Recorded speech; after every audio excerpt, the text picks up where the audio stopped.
Why would my family vanish on Christmas Eve, leaving only a cruel note and my grandmother's fierce promise to make them pay?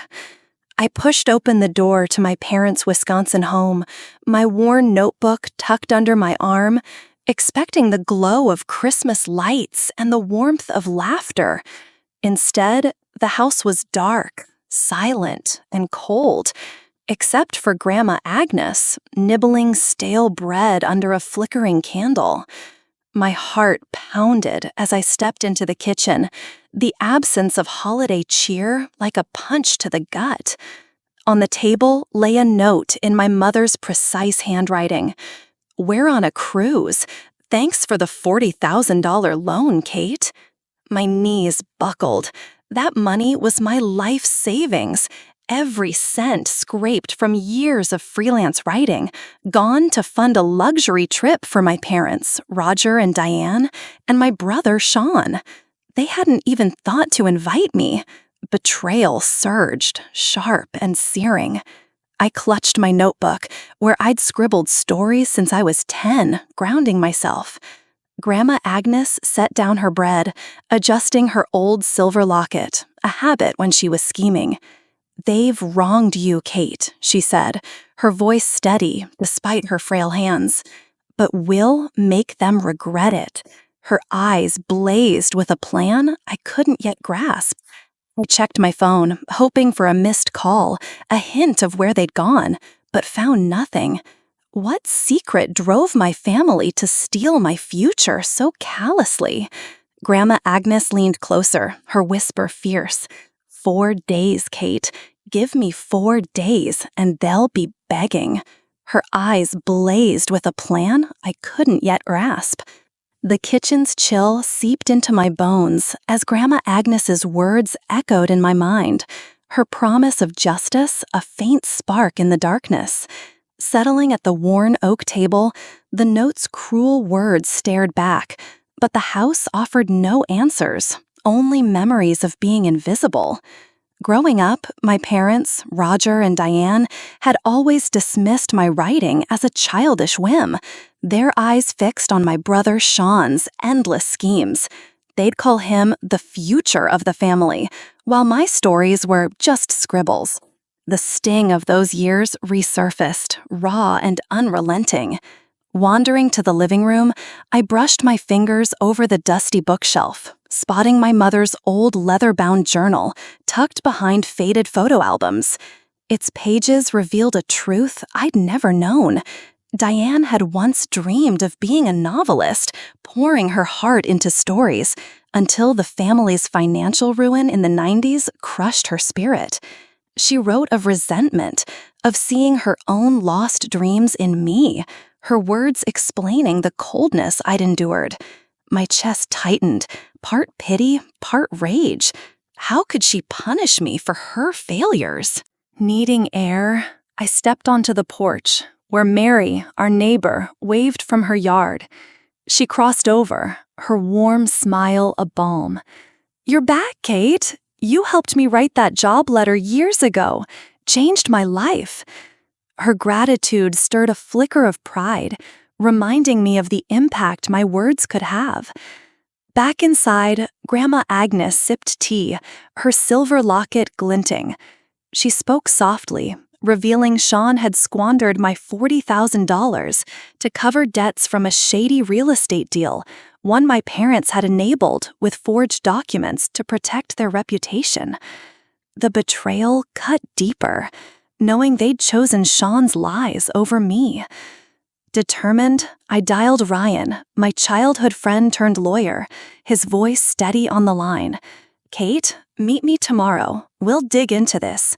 His confidence anchored me, and when he mentioned a shared memory, us reading my stories by the creek, a warmth sparked, fleeting but real. Yet, as night fell, doubt crept in. Confronting my family could shatter us forever. I flipped through my notebook, its pages filled with tales of heroines who rose above pain. Could I be one of them?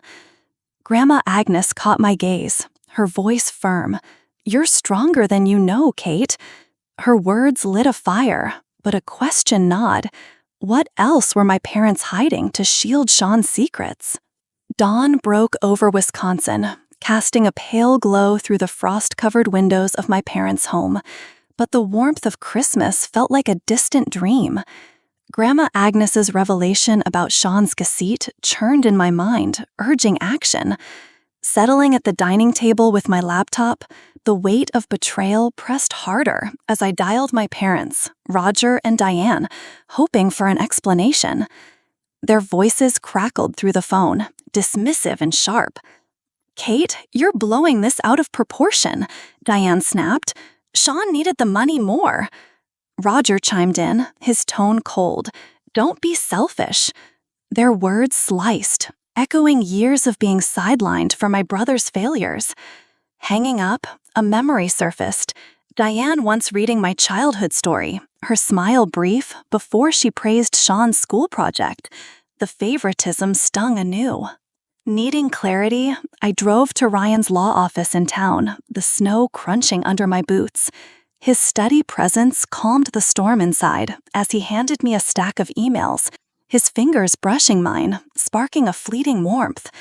"These prove your parents forged documents to cover Sean's real estate scam," he said, his brow furrowed.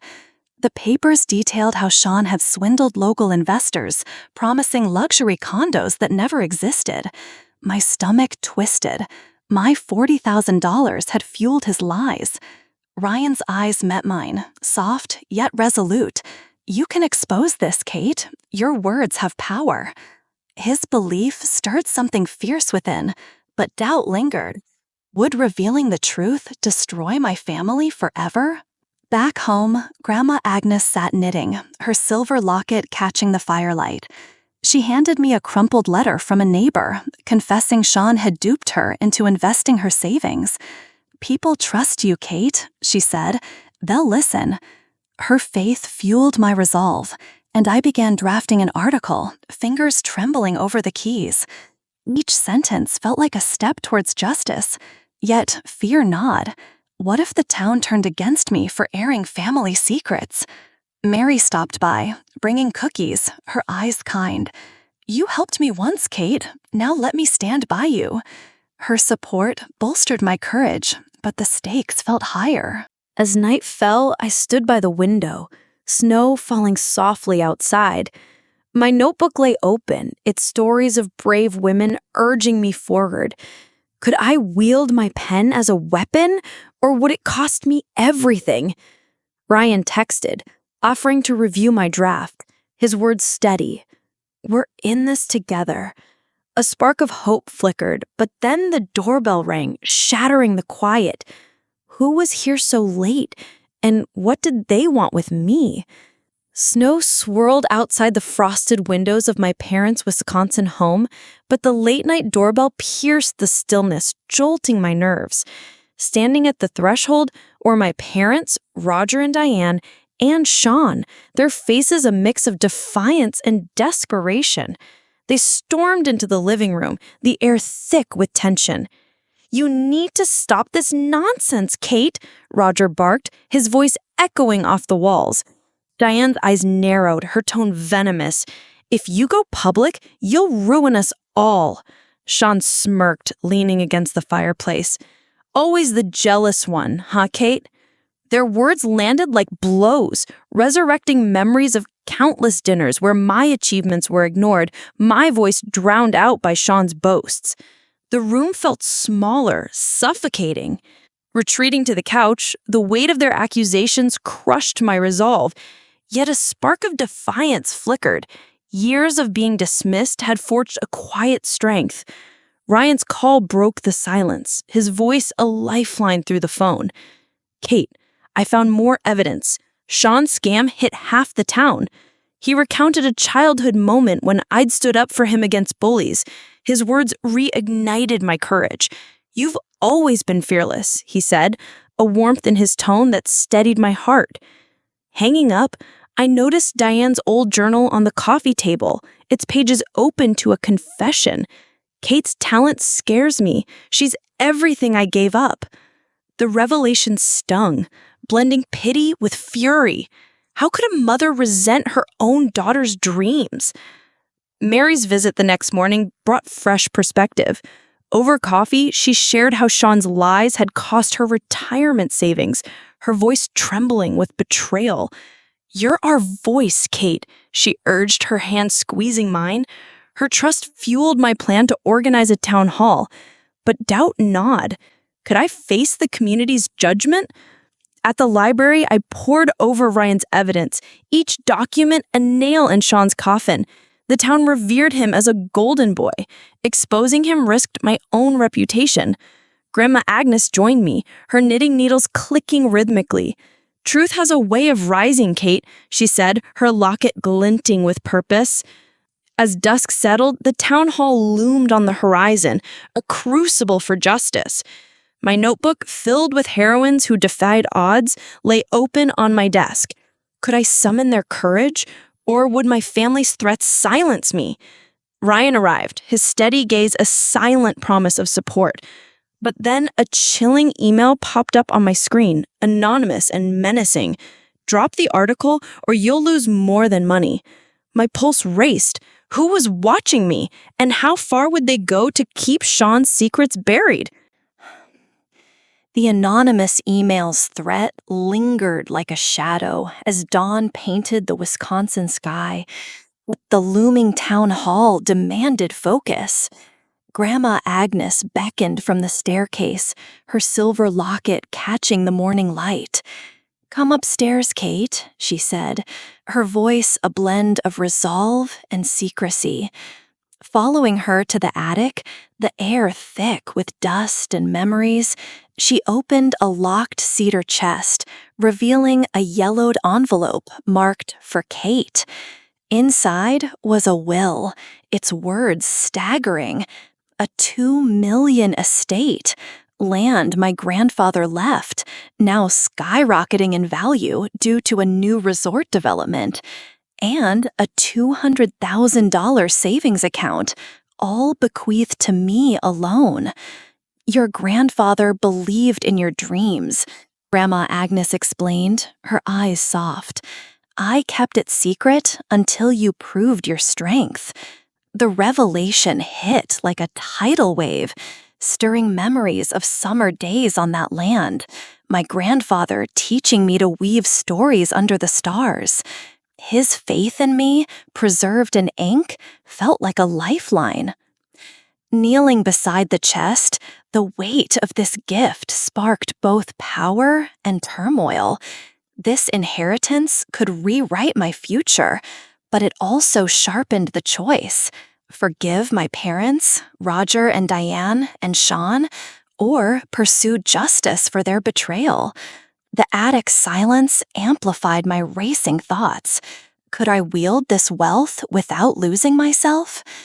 Downstairs, Ryan arrived, his presence a quiet anchor. Handing him the will, his eyes widened, but his smile was steady.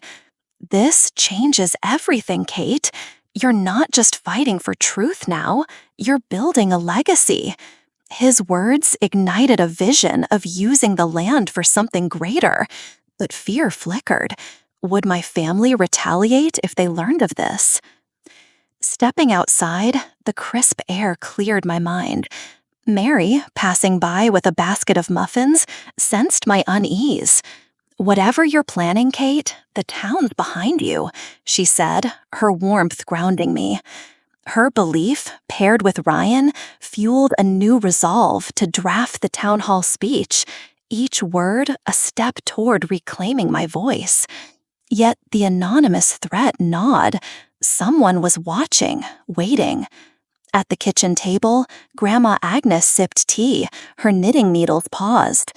"Your grandfather's land was his heart," she said. "Now it's yours to shape." Her trust steadied me, but the will's power felt like both a shield and a burden. As twilight fell, the town hall silhouette loomed, a stage for truth. My notebook, filled with tales of heroines who reshaped their fates, lay open. Could I channel their courage, or would this inheritance trap me in a new web of family strife? Ryan's text buzzed. Found something big on Sean's investors. My heart raced. What had he uncovered? And would it change everything I planned to say? The town hall's wooden doors loomed under Wisconsin's starry sky, a beacon of reckoning as snow dusted my coat. Inside, the murmur of neighbors filled the air, their faces a mix of curiosity and skepticism. Stepping to the podium, my notebook clutched tightly. The weight of Grandma Agnes's will and Ryan's evidence fueled a fire within. The article I'd published online hours ago, detailing Sean's real estate scam and my parents' forged documents, had already sparked whispers. Clearing my throat, I began, voice trembling but resolute. My family took my $40,000 to cover Sean's lives, but the truth belongs to us all. The room stilled, eyes locked on me, as I recounted how Sean's fake condo deals drained the town's trust, my parents, Roger and Diane, enabling him to save face. Faces in the crowd shifted. Some nodded, others gasped. Mary stood, her voice steady. Kate helped me write a letter that saved my job. She's honest, unlike Sean, who took my savings. Old classmates joined in, one recalling how I'd edited his college essay, another praising my quiet kindness. Their support felt like armor, but my parents' glares from the front row cut deep. Diane's eyes, once warm when she read my childhood stories, now burned with shame and defiance. Roger whispered to Sean, their heads bowed, plotting. The memory of Diane's journal, her fear of my talent, flashed. Bittersweet ache. Had I lost her forever by speaking out? Ryan, seated nearby, gave a subtle nod, his presence a lifeline. The crowd's murmurs grew, a tide turning against my family. "We trusted Sean," a shopkeeper shouted, his voice echoing others' betrayal. My heart raced. This was the justice I'd craved, yet it felt heavier than expected. Grandma Agnes in the back adjusted her locket, her proud smile urging me on. "You deserve better, Kate," she'd said earlier, her words now a mantra. But as I scanned the room, doubt crept in. Had I underestimated the town's loyalty to my family's name? Stepping down, applause erupted, a wave of validation washing over me. Mary hugged me, whispering, "You've given us our voice." Yet the victory felt fragile. My parents approached, Diane's face a mask of fury, Roger's jaw tight. "You've humiliated us," Diane hissed, her voice low but venomous. Before I could respond, a local reporter raised a microphone, her questions sharp. "Kate, what's next for your family's legacy?" The room hushed, all eyes on me. My pulse surged. What did she know about the will?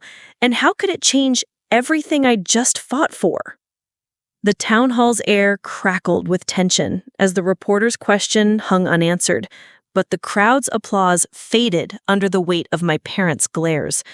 Outside, Wisconsin's snow fell harder, blanketing the steps where Roger, Diane, and Sean cornered me, their voices a storm of desperation. "Withdraw that article, Kate," Sean pleaded, his usual smirk gone. "You're ruining me." Diane's eyes brimmed with tears, her voice breaking. "We're your family. How could you do this?" Roger gripped my arm, his tone icy. "You'll regret this." Their words dredged up a childhood memory. Diane tucking me in, whispering I'd be her star, only to praise Sean the next day. The betrayal stung sharper now, but their pleas felt hollow against the truth I'd unleashed. Ryan stepped forward, his hand brushing mine, a steady anchor. "Kate's done what's right," he said, his voice firm.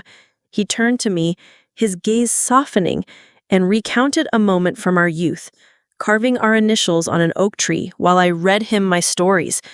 "You've always been stronger than they know," he murmured. His words ignited a warmth that bloomed into certainty. I loved him. The realization steadied my trembling heart, giving me strength to face my family's crumbling facade.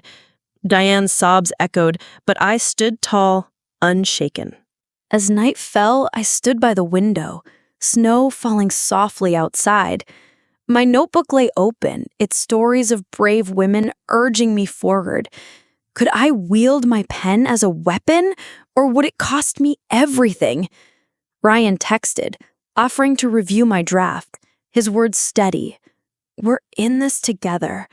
A spark of hope flickered, but then the doorbell rang, shattering the quiet. Who was here so late, and what did they want with me? Snow swirled outside the frosted windows of my parents' Wisconsin home, but the late-night doorbell pierced the stillness, jolting my nerves. Standing at the threshold were my parents, Roger and Diane, and Sean, their faces a mix of defiance and desperation. They stormed into the living room, the air thick with tension. "You need to stop this nonsense, Kate," Roger barked, his voice echoing off the walls. Diane's eyes narrowed, her tone venomous. "If you go public, you'll ruin us all." Sean smirked, leaning against the fireplace. "Always the jealous one, huh, Kate?" Their words landed like blows, resurrecting memories of countless dinners where my achievements were ignored, my voice drowned out by Sean's boasts. The room felt smaller, suffocating. Retreating to the couch, the weight of their accusations crushed my resolve. Yet a spark of defiance flickered. Years of being dismissed had forged a quiet strength. Ryan's call broke the silence, his voice a lifeline through the phone. "Kate, I found more evidence. Sean's scam hit half the town. He recounted a childhood moment when I'd stood up for him against bullies. His words reignited my courage. You've always been fearless," he said, a warmth in his tone that steadied my heart. Hanging up, I noticed Diane's old journal on the coffee table, its pages open to a confession. Kate's talent scares me. She's everything I gave up. The revelation stung, blending pity with fury. How could a mother resent her own daughter's dreams? Mary's visit the next morning brought fresh perspective. Over coffee, she shared how Sean's lies had cost her retirement savings, her voice trembling with betrayal.